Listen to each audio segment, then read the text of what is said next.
Hi, welcome to this tutorial. I'm Beck from Beck Baker Instructional Design. In this tutorial I'm going to show you how we can take a standard multiple choice question and turn it into something a lot more interactive for our learner using sliders. Sliders are great to add that interactivity and they're also accessible to all.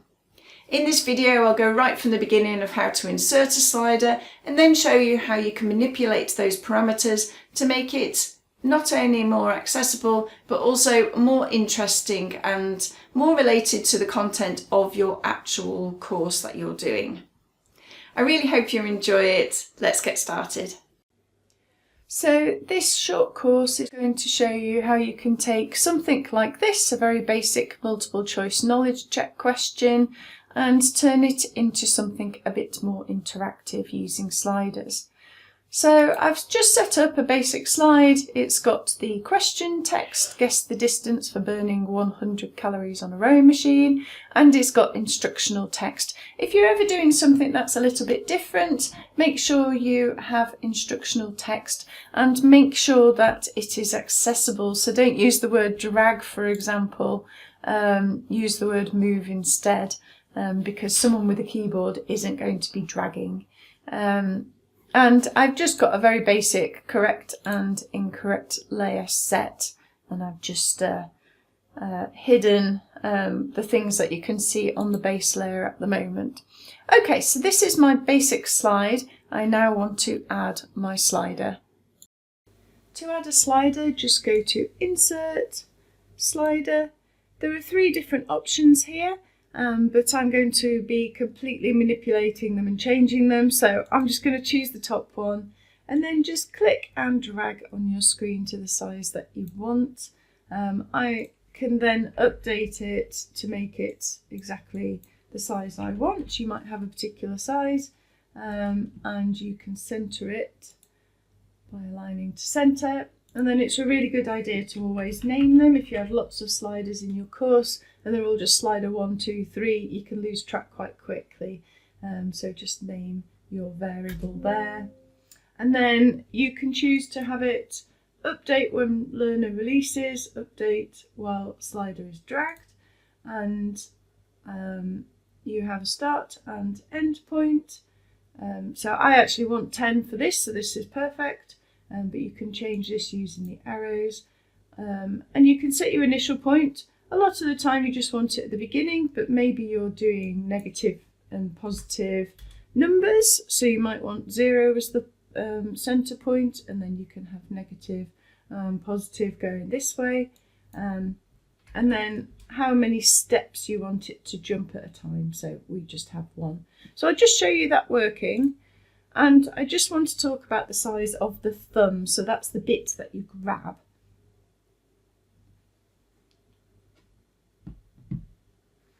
So when I click on here and drag it, I can move it. And if I go really slowly, you can see it jumping. And how a keyboard user would work is they'd tab to select the thumb and then use either the right arrow or the up arrow to move to the right, and the left arrow or the down arrow to move back to the left.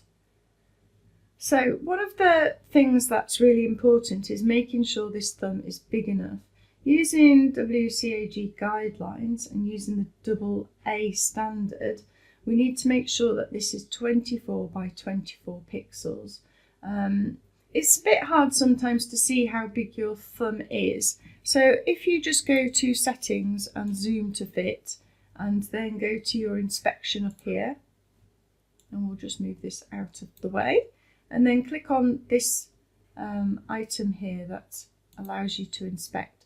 And then if we hover over, we can see that this button is 71 by 71, so that's plenty big enough.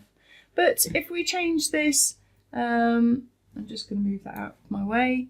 Let's just turn the accessibility zoom back off, and then I'll just bring this back in, and we click on it this time, and we can see that this is 46 by 46. But if we viewed this on a tablet, we're now at 27. That's still okay, and we could move this out of the way if you wanted. So if I just go over it again, that's 37 by 37. If I go onto a mobile phone, it's a lot smaller, so it's actually 15 by 15. Now, to tick your accessibility boxes, as long as it's 24 pixels when you're creating it, then that's okay. But imagine if you were on this particular screen and you're using Zoom to Fit, and already we're having to sort of scroll down on here to get to this slider, and then you're having to slide this, and then it goes off the page, so you need to slide the screen. That would be quite difficult to do. And what they sort of say with accessibility is that really you shouldn't be having to use the Zoom to Fit. You should be having it so that your buttons are accessible no matter what device they're on. Now, this can't always be possible. We couldn't have every single button or every single thing that's on your slide being big enough for every single device. But it's good that if you can just check it, your inspection window, and just see, okay, actually that's a little bit teeny tiny. I will make it a little bit bigger. That helps. To make it bigger, you can just click on the little yellow square, and that will make it bigger for the thumb. And you can also click on the track and make that bigger and wider. As I said, we're going to change these, so it doesn't particularly matter. So let's look at that now. If we go to Format, we can see that we can get our regular buttons, we can get to different shapes, that sort of thing. So if there is something else that you prefer, then you can use this. But we're going to go to Thumb Fill, and instead of our colours, we're going to go to Picture, and I'll just put that in the middle so you can see it. And you want to select something that for me is transparent. Maybe you don't want to do that, but so that it looks more realistic, I have a transparent image of my rower. So I'm going to open them up, and it's placed in there. I'm going to make sure it's the same size as my track, and I'm going to get rid of the border. So now we have a little rower, and if we view that in a second, it makes it look a lot more fun, and something that we can now work with to make it even more realistic in the water. So I want to create my water effect. I'm going to go to Insert, Shape, just choose a rectangle. You can do whatever shape you want for this. We'll make it a nice blue and no outline. Put it behind our slider, oops, and just name it. So I'm going to call mine water background, like that. And then if you click back onto your slider, go to Format, Track Fill, No Fill, and No Outline. So now our little rower is on some water. You could also insert a photo. So I've chosen a river here, and we'll just put that behind. I'm not going to change anything at the moment. Obviously you would resize this and make sure that it's all suited for your screen, but just to show you it working, you can now see the rower going on some actual water. Now, one really important thing to do is make sure that the contrast of your thumb is good enough against your background. This is quite a patterned background, and probably our rower isn't quite dark enough in places. So you'd want to make sure that the contrast is good enough of the image, and you can crop this image to be how you want it. For myself, I'm just going to have the plain background at the moment, but I'm just showing you that you'd have different options. Okay, so now let's insert a table. So 10 by 1. I found this is the easiest way to get your measurements accurate. So I'll just have no fill on there and just put some borders so you can actually see it. And then you want to click and drag it so that the end of, the start of the table is at the end of the boat, or whatever image you have. And then just click and drag so that the end of your table is also at the end of the slider. And this will mean that when this moves, it will move exactly to these points. So I just want to go to the table again. I'm going to go to format. I want the text to be on the right, and I also want my text to be black, which it never seems to default at. So now I can type in my numbers for the distance. It seems to have not changed all of them, so let's just click and drag on there and change all to black and all to the right. I've been having a few difficulties with this, where it's not been setting up on all of them, so let's hope it works now. It's looking good so far. So just type in whatever numbers you want. I'm never very good at typing when I'm recording, so it's quite amazing I've got to the end, except that one wants to not be the right colour. So let's just have it there and black. Okay, so now when we go to our view, I just want to show you this working when I will then move it into the right place. When our little rower goes, they are going to the end of each point. So it's good just to check this is happening. And then I'm going to move this table down a bit. I want it quite close to the boat, so a little bit of going over. And then I'm going to go to this and just turn off the outside borders and then just have the inside vertical ones. So then we've just got those points and I need the end one as well. So the right border. Now you may not want to have lines, you may want to have drawn physical lines that they're going across, but I feel this is just a little bit nicer for me. Okay, so that's our basic setup. We now know that each of these points are going to go to it. You could write that the units are in meters, so do add that sort of information as well. I'm trying not to spend too long on this video for you. So the next thing you want is that it's going to go to the correct or incorrect slides. To set whether our submit button is going to take them to correct or incorrect, we need to set a trigger.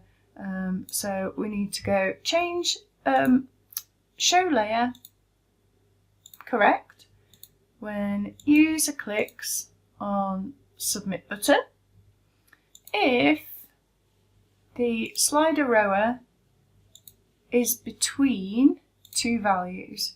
So for me, I want it so that this is the correct one. So this is 1, 2, 3, 4, 5. So I want it between 4 and 5. Now you may want a specific value. If you do, instead of between, you can say less than, greater than, less than or equal to, greater than or equal to, is equal to, or is not equal to. Okay, so you have those options. And then if it doesn't go between those, we want it to go to the incorrect layer. And press OK.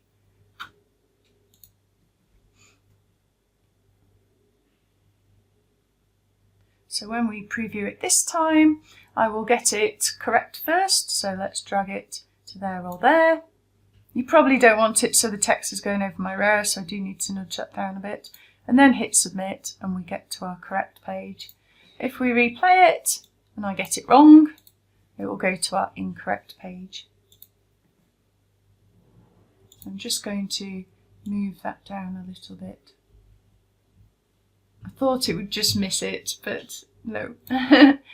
And then what we want is that if they go back to this, it will leave the rower in the place that it was left at. So if we go out of this page, so you just want something to adjust the variable when So adjust our slider to 0 when hopefully you can see this timeline starts on this slide.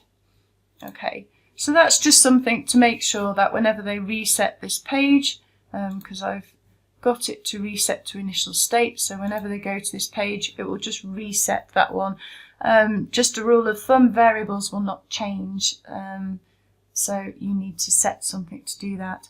And also on our incorrect and correct layers, we would still be able to move our rower. I'll just demonstrate. So we've moved our rower to wherever we want, we hit the submit button, we can then still move them. If we don't want to do that, then we need a disabled state for our slider. So if we go to states, it seems to always create a hover state. I delete that. I don't find it useful, but you may for what you're doing. Just remember that people using a keyboard would not be able to see it anyway. And then just click New State, and I want a disabled state. Click Add, and that will just duplicate what you've already got on screen. So now when we click Done, let's go to our correct, and we want to go change the state of slider 1 to disabled when the timeline starts on this layer. And we're just going to copy that and paste it onto our incorrect layer. So now when we preview it, we will be able to move it on the main screen. So we can move it on this base layer, hit submit, but now we can't drag it. And even with a keyboard, we're not able to get to it either. Okay, so I hope that was useful going over sliders. I'll just show you another example that I did. Is a little cheetah. So again, just showing you that you can change your backgrounds, change your thumbs. So in this case, all I did was change the track and put it as a green colour, and I've just got my little cheetah running, and it just makes it a little bit more interesting and fun for your users, and something they can actually visualize, you know. So you may have temperature, for example. So I do hope that was useful. If there's anything that you would specifically like me to demonstrate in these videos, then please put it in the comments below. Okay, thanks ever so much. See you next time.